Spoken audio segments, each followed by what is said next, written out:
Shop Talk. We're looking at a Hot Shot Build. These saws are custom built for the firefighters in the Pacific Northwest.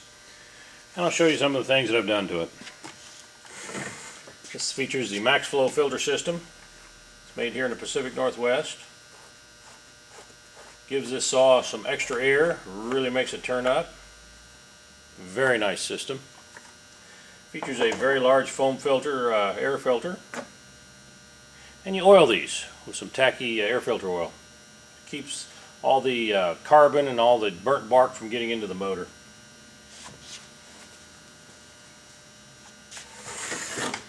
Has the elasto start system, very nice for these high compression motors. Large falling spikes. Has the buckshot muffler. And this features a 36-inch bar and chain, and that is a skip sequence spacing chisel bit for cutting the large wood. Saw has been ported and decked. When we talk about decking a cylinder, you chuck this on a mandrel and put it in a metal lathe, and you shave the decking here to increase the compression ratio. It has been ported and ported timed.